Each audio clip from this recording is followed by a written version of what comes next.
اللہ کے راستے میں خرچ کرنے کی فضیلت کے متعلق ہماری بات چل رہی تھی کہ اللہ کے راستے میں مال خرچ کرنے کا کتنا اجر و ثواب ہے۔ یہ دنیا، یہ دولت، یہ پیسہ، یہ مال، یہ جائیداد، یہ کاروبار، یہ بنگلے، یہ کوٹھیاں، یہ گاڑیاں، جو کچھ بھی انسان کے پاس آج موجود ہے نا، کل اس نے چھوٹ جانا ہے۔ یقین پیدا کرنا چاہیے ہمیں اپنے ذہن میں، اور اپنے دل کے اندر کامل درجے کا یقین ہونا چاہیے کہ ایک نہ ایک دن ہم نہ بھی چھوڑنا چاہیں تب بھی انہوں نے چھوٹ جانا ہے۔ اور دوسری بات یہ ہے کہ یہ دیا سب کو چلانے ہے، اللہ کے سوا کوئی دینے والا نہیں ہے، اسی نے دیا ہے، اس لیے اس کے نام پہ بندہ صدقہ کرے، اور پھر اس کا مال کم ہو جائے۔ نبی اکرم صلی اللہ علیہ وسلم نے قسم کھا کے فرمایا ہے کہ میں قسم کھا کے کہتا ہوں جو بندہ صدقہ کرتا ہے صدقے کی وجہ سے اس کا مال کم نہیں ہوتا ہے۔ یہ الگ بات ہے کہ آج ہمیں نبی اکرم صلی اللہ علیہ وسلم کے اس فرمان پر کتنا کامل درجے کا یقین ہے، وگرنہ پکی بات ہے۔ ایک آدمی کے پاس 100 روپے ہے، وہ 10 روپے صدقہ کر دیتا ہے، بظاہر دیکھنے میں یہ لگتا ہے کہ 10 روپے کم ہو گئے، 90 بچ گئے ہیں۔ انسان کا ذہن یہ کہتا ہے کہ 10 کم ہو گئے، جبکہ اللہ اور اس کا رسول فرماتے ہیں کم نہیں ہوئے بلکہ تیرا مال مزید بڑھ گیا ہے، مزید اس میں برکتیں آئیں گی، مزید اللہ اس میں ترقی عطا فرمائیں گے، مزید اللہ پاک اس کو اپنی طرف سے اور عطا فرمائیں گے۔ تو اس لیے سخاوت کے ساتھ، کھلے دل کے ساتھ زندگی گزارنی چاہیے۔ آج کے سبق میں ایک حدیث ہے جی، بڑی عجیب قسم کی حدیث ہے، شاید آپ پہلی مرتبہ سماعت فرما رہے ہوں۔ حضرت ابو ہریرہ رضی اللہ تعالیٰ عنہ ارشاد فرماتے ہیں، ایک موقع پر نبی اکرم صلی اللہ علیہ وسلم نے فرمایا السخاء شجرۃ فی الجنۃ، یہ جو سخاوت ہے نا، سخاوت یہ جنت کا ایک درخت ہے۔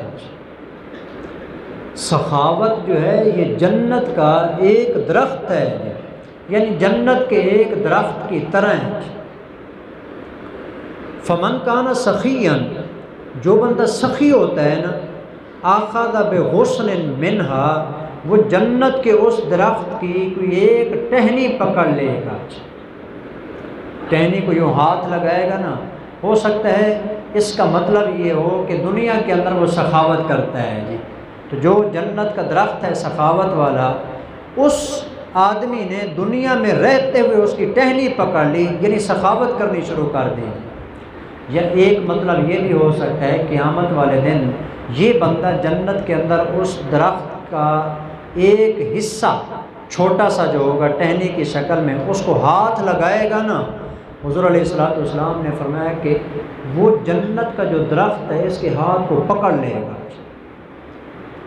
فلم یترکہ الغصن حتی یدخلہ الجنۃ، حضور علیہ السلام نے فرمایا یہ جنت کا جو درخت ہے جس کی ٹہنوں کو اس نے پکڑا ہوا ہے، یعنی سخاوت کی ہوئی ہے، یہ سخاوت جنت کے ایک ٹہنی کی شکل میں اس انسان کا ہاتھ پکڑ کے قیامت والے دن اس کو جنت میں پہنچا دے، جنت میں چلا جائے گا۔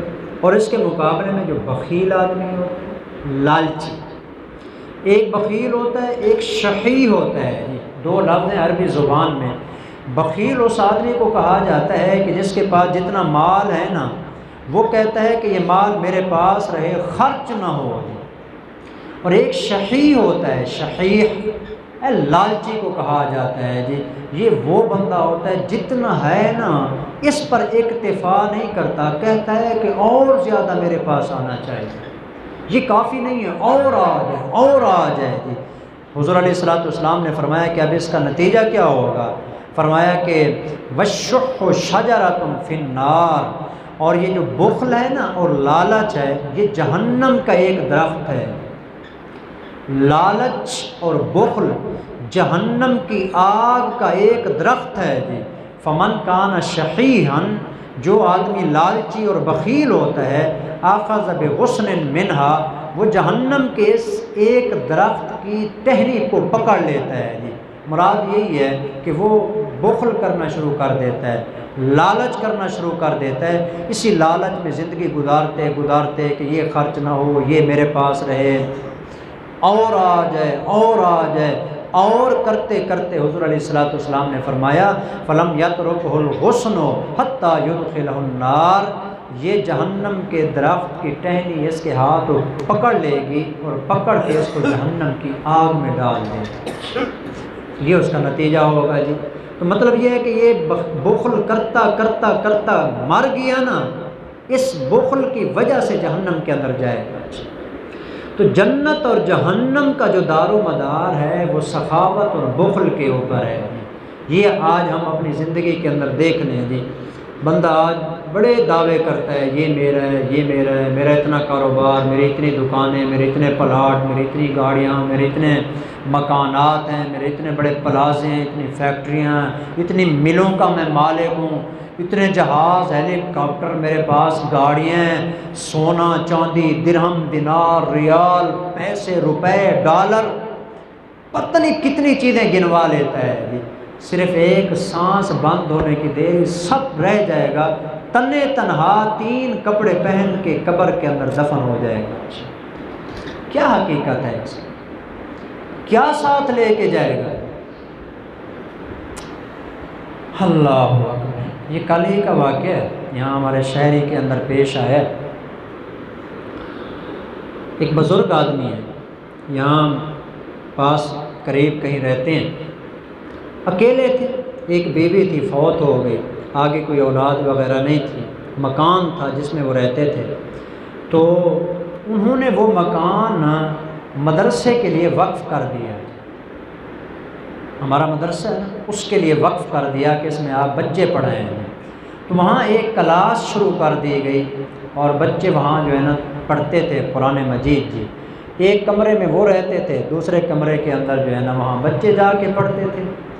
تو بچے وہاں پڑھ رہے تھے، بچوں کو پتہ نہیں چلا، 2 دن تک وہ باہر نہیں نکلے، تیسرے دن تھوڑی تھوڑی نا کمرے کے اندر سے بدبو آنی شروع ہو گئی۔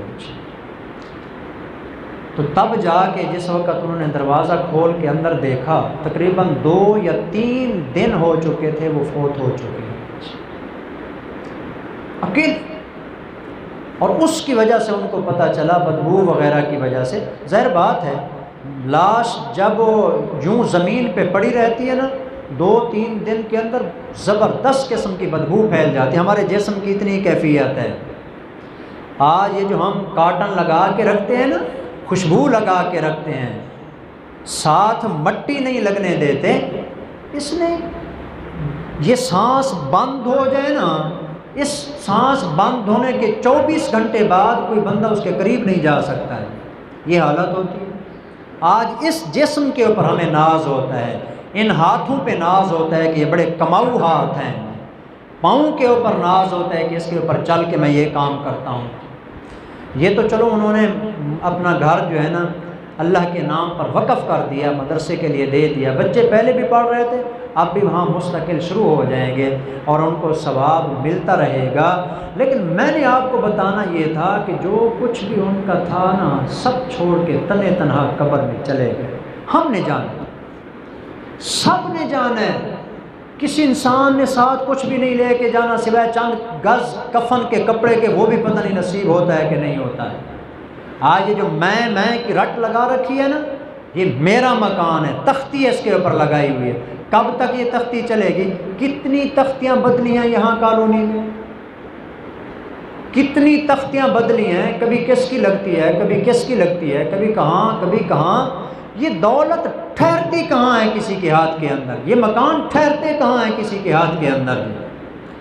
اصلی مکان ہمارا وہ ہے کہ جہاں مر کے جانا ہے، ہم نے اس کی تیاری کرنی ہے، اور اس کے لیے ضروری ہے کہ بندہ اللہ اور اس کے رسول کے احکام کے مطابق اپنی زندگی گزارے۔ اور ان احکامات میں سے ایک حکم یہ بھی ہے، یہ جو کچھ بھی تمہیں ملا ہوا ہے نا، یہ سب امانت ہے، دینے والی ذات تمہیں اللہ کی ذات ہے، امانت ہے۔ اور جب امانت والا چیز مانگتا ہے تو واپسی ضروری ہو جاتی ہے، کوئی روک نہیں سکتا اس کو۔ اللہ جب روح نکالے گا نا، یہ سب ختم ہو جائے گا۔ اس لیے اللہ کا جہاں پر حکم آ جائے تو وہاں پر خرچ کرنا چاہیے، اللہ کے حکم کے مطابق اس کو دینا چاہیے۔ تو جو پچھلی انسان کی زندگی ہے نا، اس کو نہیں بھولنا چاہیے۔